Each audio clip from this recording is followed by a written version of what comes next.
Good morning, everybody. Let me begin by saying no to dictatorship and yes to democracy.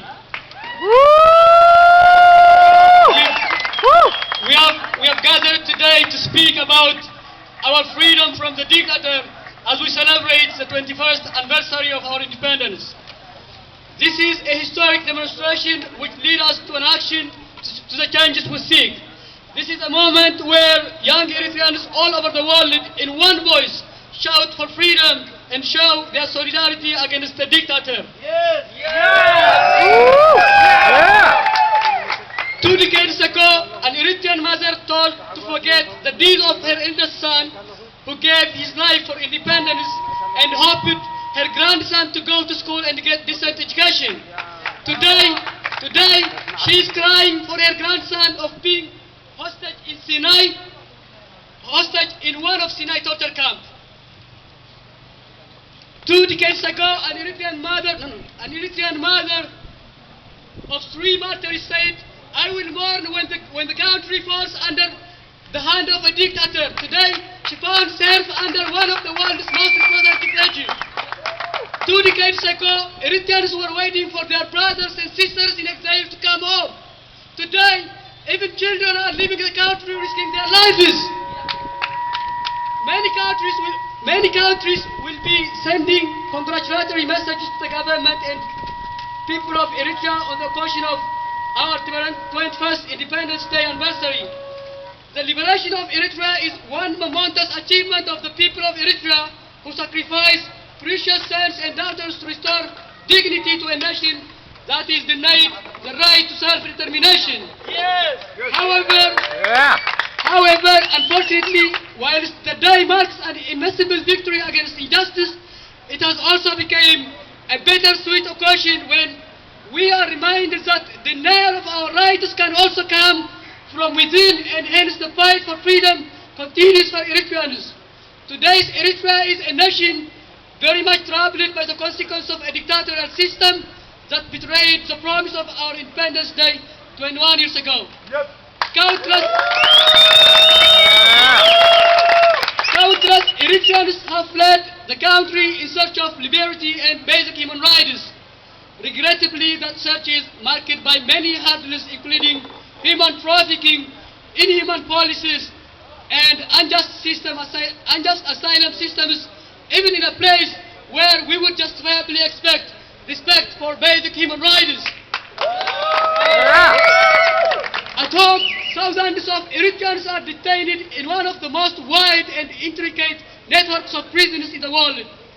Every Eritrean family has been touched by the scourge of disappearance that renders loved ones untraceable for months and years on end. Torture, prisoners leave the country severely traumatized. From religious and political leaders and media professionals through to academic and business people, every sector of the country has been driven to either utter silence or submission to the system or to imprisonment and exile. But of tragic concern is the fate of young people who are expected to bear arms and forced into simultaneous military and development service under the pretext of national service that commenced at the age of around 17 and has no formal end. There are people who have been in national service since 1994. This is a country to the stipulated 18-month period. The national service has thus become the regime's way of controlling young people and keep them away from political and social development and crucial from demanding their basic rights. Under this system, young Eritreans are denied their rights to family life, their rights to make a living, their rights to freedom of movement, and often their rights to freedom of worship and many other basic rights. Anyone who refuses to comply is considered an offender and hence subjected to harsh military punishment. Needless to say, this is what is driving tens of thousands of Eritreans to leave the country illegally, fleeing to neighboring countries and further afield, taking unimaginable risks when crossing each border they came to, including barbaric rape, and sexual abuses of women and men. We, the Eritreans, consider this situation totally unacceptable and have been calling for the unconditional restoration of basic human rights in Eritrea. We are coordinating worldwide demonstration in many countries where we live as refugees and asylum seekers, as well as inside the country. We call upon the international community to support us in echoing this call through the message of goodwill on Independence Day and at even every opportunity throughout the year. We want a positive future for Eritrea and we are committing to work for that change, but right now we need the support of the countries that have given us temporary refugee to play a facilitative role in bringing forth the start of that change. We therefore call upon the international community to condemn the barbaric act of the regime has been inflicting on our innocent people, whilst congratulating our people on Independence Day. The changes we seek are not far.